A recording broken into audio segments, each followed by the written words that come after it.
Villainous Heroics by I Believe in a Happily Ever After on AO3. Chapter 16. And that, listeners, concludes the story on how Pro Hero, Midnight, and I managed to level an entire warehouse building together. I felt sort of bad she got stuck with all the paperwork, but we did swap phone numbers. I'll be sure to tell you all about the drama she has to share with me, listeners, but unfortunately, that'll have to wait until next week's show. Hisashi smiled to himself as he clicked around his laptop, starting up the end of the night playlist that he had uploaded for the host site that night before. It had taken a lot of learning from his mistakes, but Hisashi liked to think that he had his solo radio career down to an art form. The trick was broadcasting from an empty building and then leave before the signal could be tracked down. So far, he'd only almost been caught.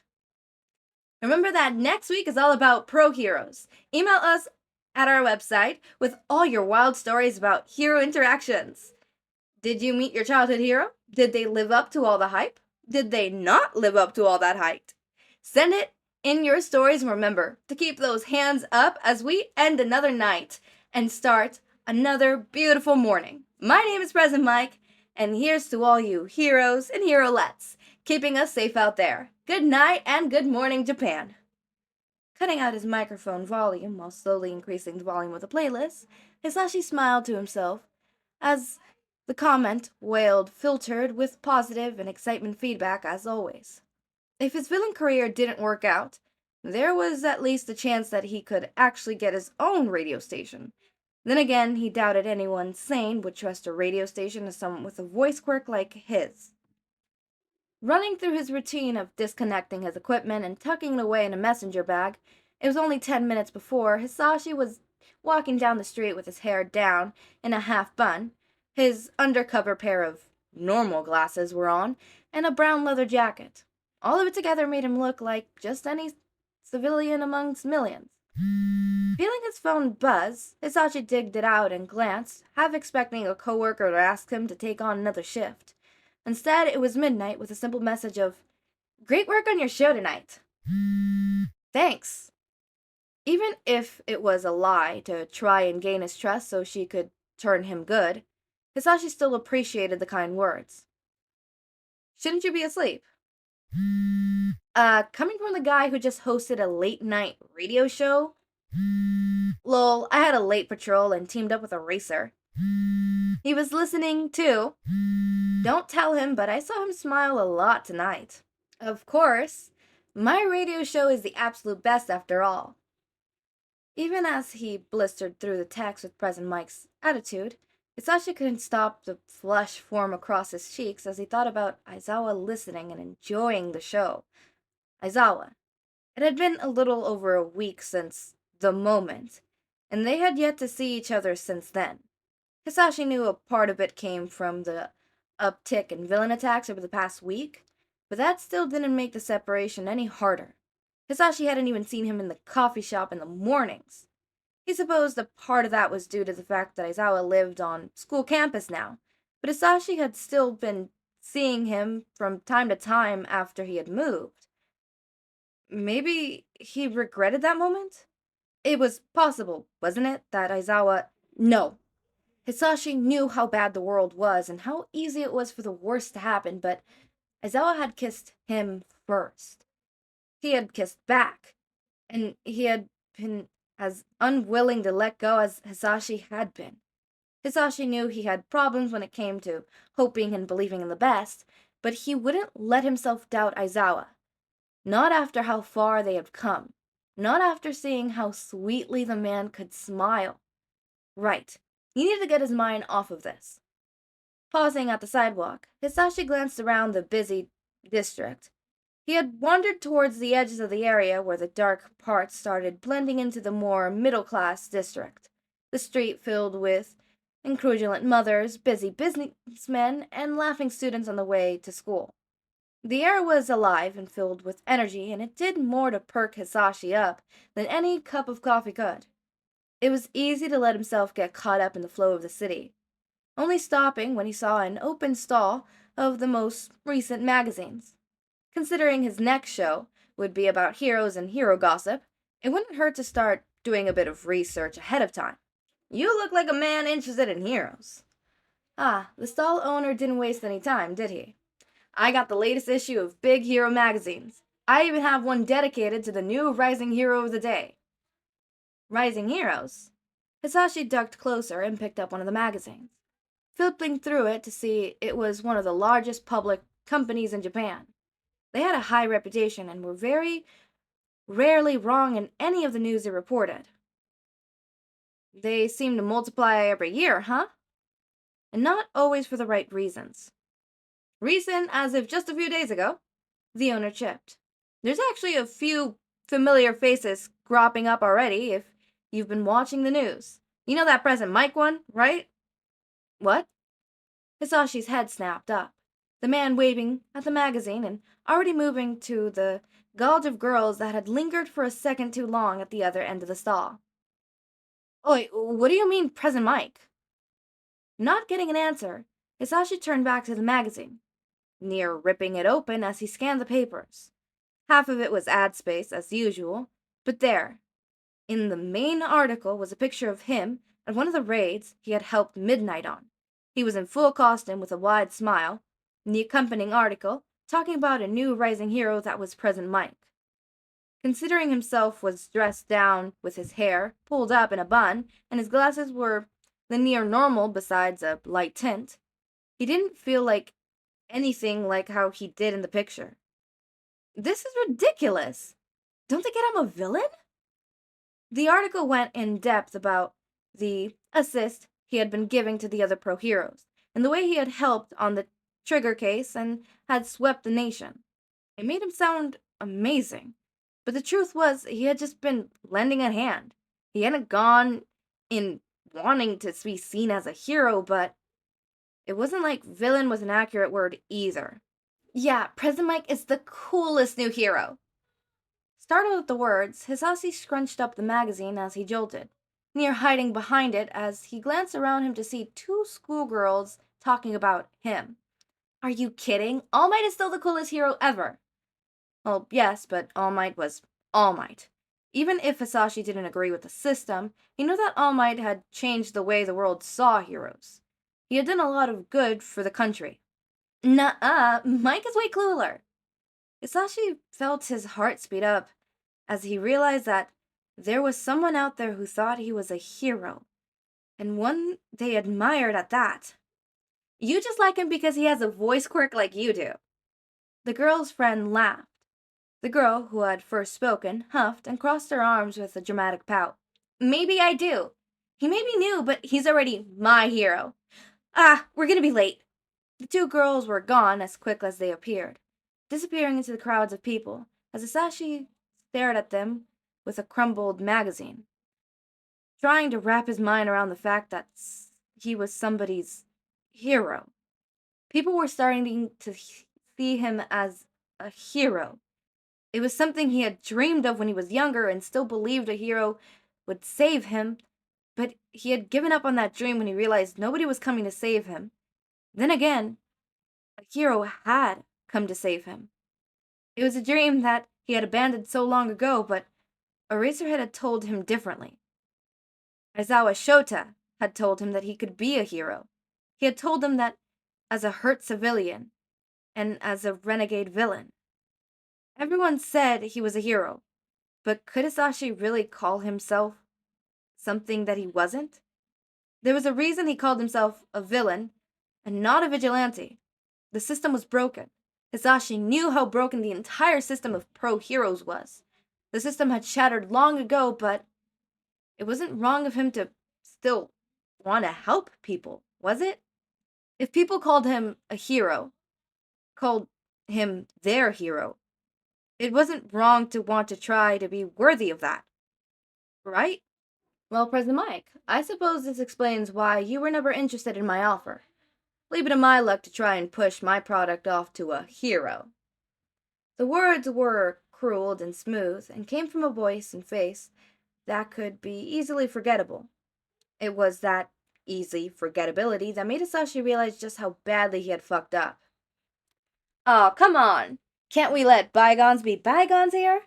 Hisashi spread his hands wide and gave the most winning smile, heart pounding, and tripping into overtime as he tried to figure out just how he had gotten into this mess.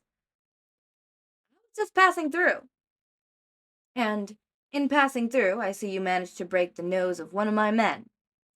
The sugar dealer that had dealt with months ago was adjusting his cluffing and looking a mixture of bored and disappointed.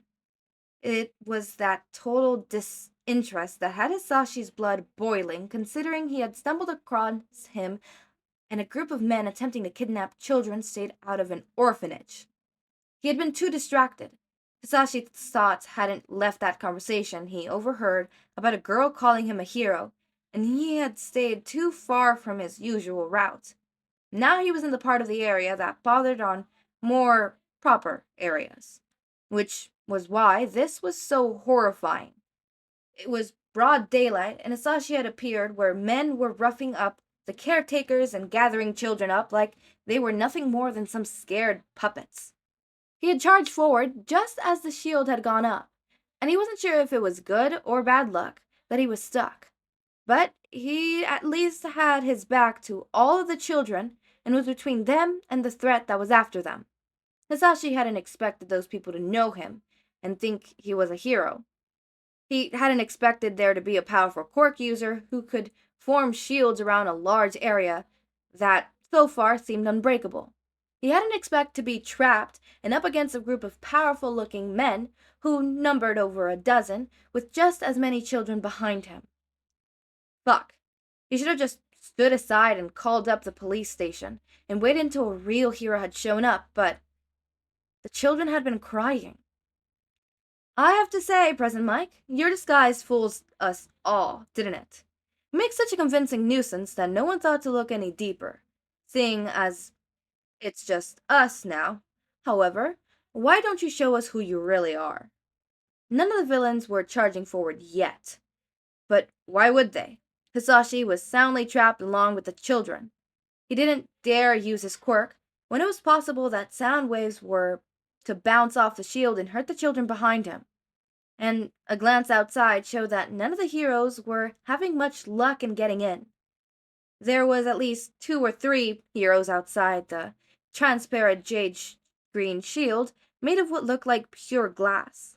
Hisashi recognized them as high-profile, powerful villains. They didn't mean good things if they weren't able to get in. He had no doubt the fact that it looked like glass didn't mean it break like glass. Not even a dozen feet behind them, though, was what a variable media circus. There were too many cameras for Hisashi to count with a glance, and with how quiet the streets was, at the realization that there was nothing the heroes could do, the voices were loud enough to carry over the whole area.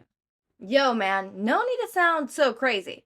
Come on, you gotta know by now that not all villains are for the whole kidnapping children thing. I mean, really, they're so cute kids, you gotta admit. Besides, what's the plan here even? The second you drop the shield, the heroes are gonna swarm at ya. Oh, I think we have enough shields behind you for us to go free. What a sick, twisted bastard. From what I've been assured, a bullet travels faster than things such as Midnight's quirk. Behind him, Hisashi heard one of the girls burst into tears. A quick glance back showed a precious little girl with ram horns and pigtails being held tightly by a boy beside her. They were hardly old enough to even have quirks.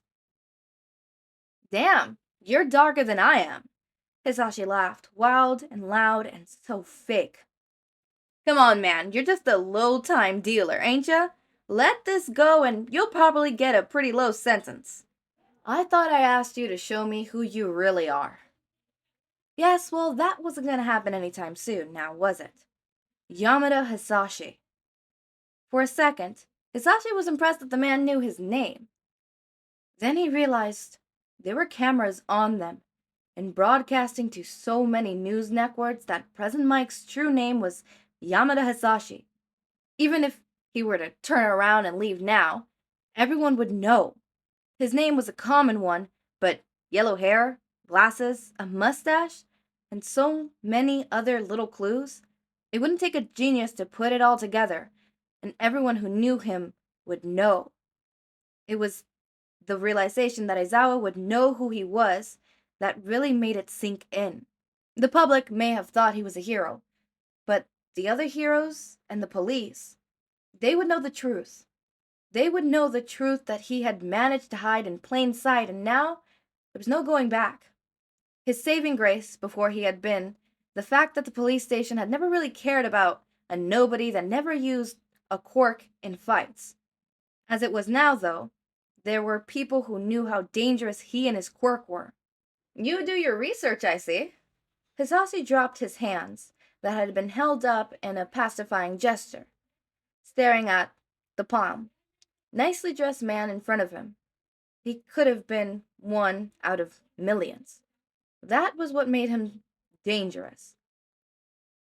You don't seem the type to take part in trafficking. What is the League paying you for this job? Hizashi could see the surprise and the shock, but one of the men behind him was near roaring before anything else could be said. It was the one with the now broken nose.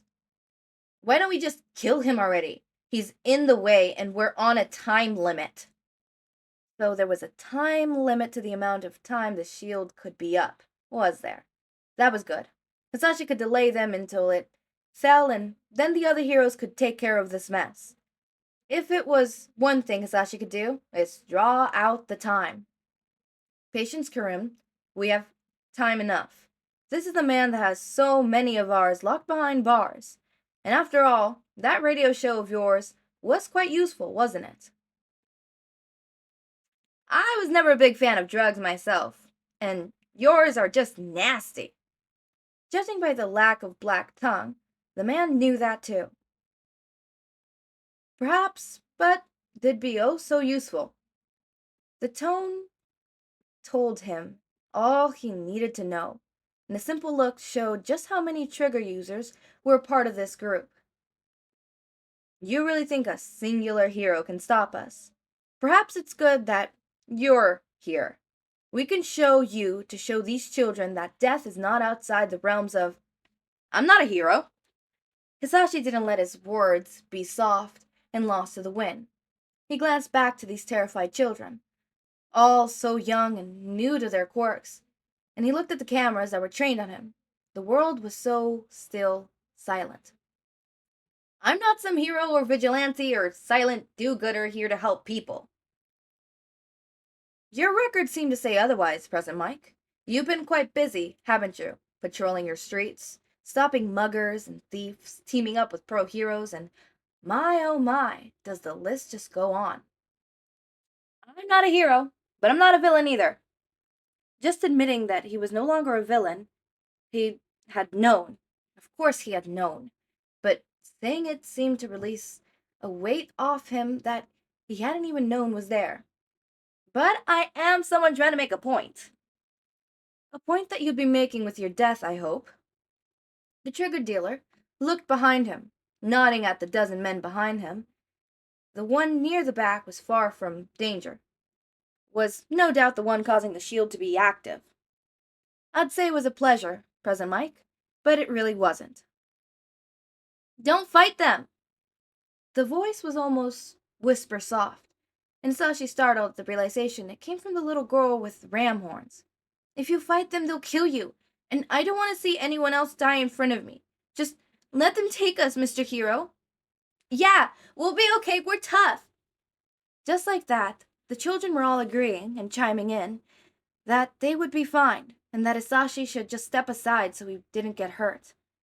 It made him want to cry. These children who had been through so much were telling him to step aside because they didn't want to see him get hurt. It made him want to break. Why don't you listen to them, Mr. Hero?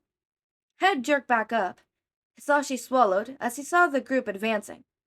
These were villains, people who carved and celebrated bloodshed, and who had no qualms using their quirks against someone else. Yeah, I probably should. Hizashi tightened his stance, taking a few deep breaths. He couldn't scream, but he could use short-range attacks and follow it with hand-to-hand. He just had to hold them off until the shield broke, after all.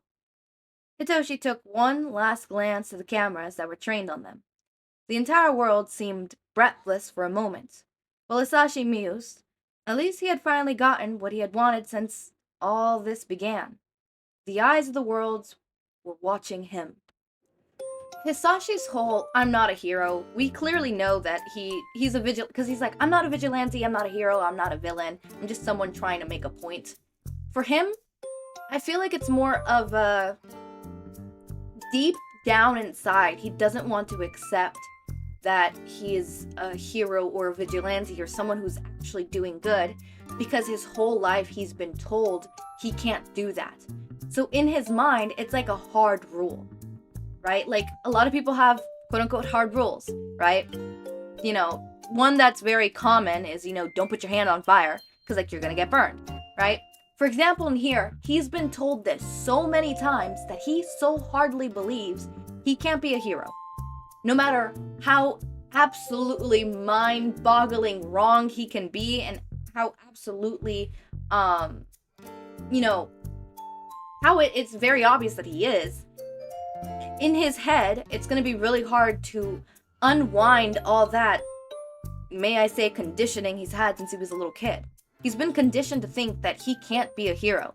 Therefore, no, little thing is going to make him think he's going to be a hero. That has something that he has to heal from, right?